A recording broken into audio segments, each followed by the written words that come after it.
Hi, I'm Husnain Bajwa. People generally call me HB, and I do product strategy here at Beyond Identity.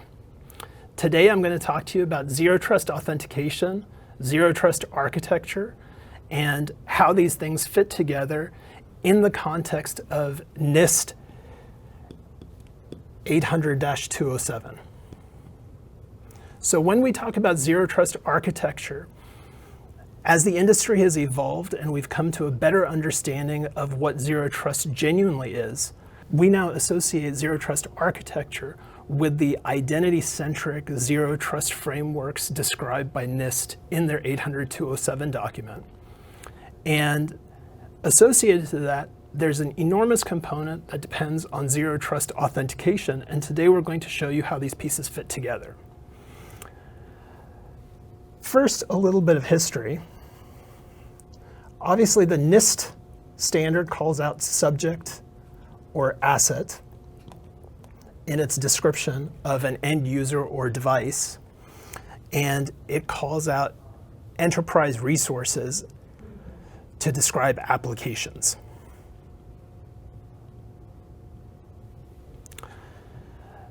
This basic design of having a subject asset and enterprise resource can trace back all the way to 1961, the creation of passwords with mainframes, as well as all of the generations of network computing that began in the early 80s and progressed through until single sign-on technologies came into favor in the late 2000s.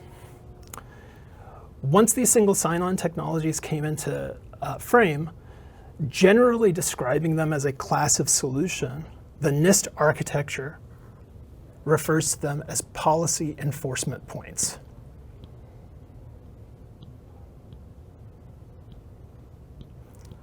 Policy enforcement points as a descriptor allows an architecture and an environment to adopt policy and SSO frameworks, gateways, VPNs, zero trust network access architectures, and identity-aware gateways in either a distributed or centralized manner, and then orchestrated by a policy engine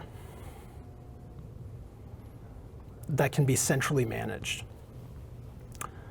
Policy is a critical component of modern authentication and evolves enormously in the Zero Trust architecture described by NIST.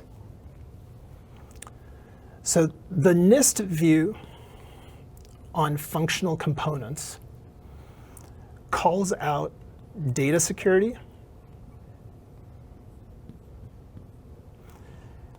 endpoint security, IAM, and security analytics.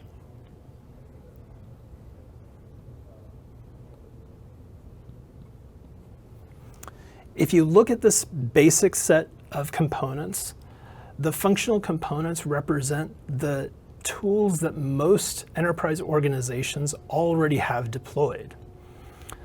Data security typically refers to encryption, in transit, at rest, and even in use now. Endpoint typically refers to endpoint detection and response platforms that have replaced previous versions of antivirus, although it can still include legacy antivirus programs. And endpoints can also include MDMs, remote management systems, and other forms of endpoint conformance tooling. IAM typically refers to the component of identity and device storage that's correlated to the authorization of various resources and users to resources. And this can be traced back even to network access control systems that first defined this type of an architecture for modern authentication. And then, of course, we see the emergence of security analytics, a fundamental enabler of continuous authentication and risk mitigation within a world of machine learning and larger data. From our standpoint, we think this is an enormously critical portion of the solution to focus on. Policy engines have existed for a long time, and they're only as good as the data that you put into them. Excessively relying on legacy signals and legacy data can result in a lot of stale decisions or information that doesn't represent one's perfect current understanding of a solution. Policy engines are also very important to the future of authentication as we see it. Continuous authentication is a major topic of work in the standards bodies. The OpenID Connect groups are currently working on shared signals that relate to CAPE and RISC-2 protocols that will allow policy engines to authorize users for long sessions, enabling an excellent user experience, but allowing the deauthorization of those long sessions when compliance to policy is changed or revoked. Within this entire structure, getting fresher data is where we think there's an enormous opportunity. A focus on just-in-time allows us to take modern supply chain techniques and reconsider all of the assumptions that we've had on where signals come from and how much we need to cache them and how much we can allow a decision to be fresh and based on real-time or as near real-time data as possible. Going back to Jason's talk earlier, from our standpoint, all of this begins with the public key. Using public key cryptography is the fundamental cornerstone of a phishing-resistant authentication architecture. We further harden that by sealing our keys, our private keys, in a secure enclave, a specialized security processor that hermetically seals those keys and provides strong guarantees with tamper-proof hardware. Once we get the enclave and public key information, now we can essentially enrich it with device context.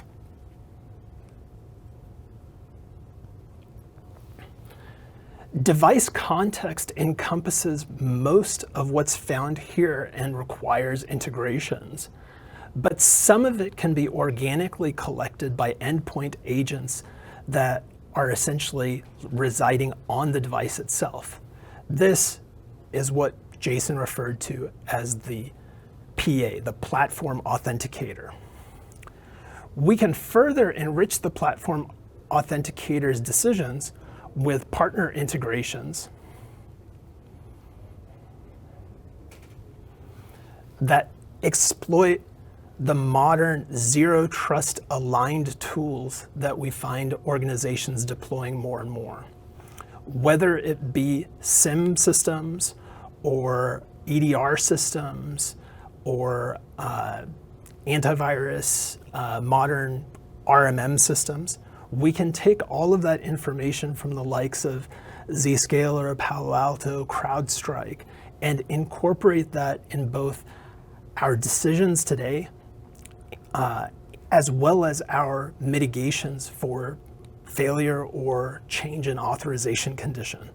So where traditional technologies and all of the standards may not accommodate continuous authentication today, we're able to deliver a high level of fidelity to the principles of continuous authentication as part of an identity and access management system and this zero trust authentication framework.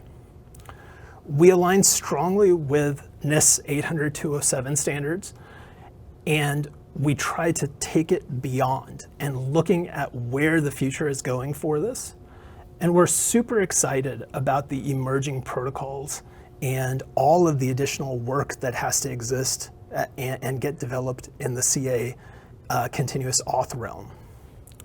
So again, taking policies, creating a principled location, having a scalable, fine-grained, unlimited capability representative of modern cloud architectures, and enriching it with real-time or as near real-time signals as possible is what we think Zero Trust Authentication is all about. And we're super excited to show you more of what we have in store.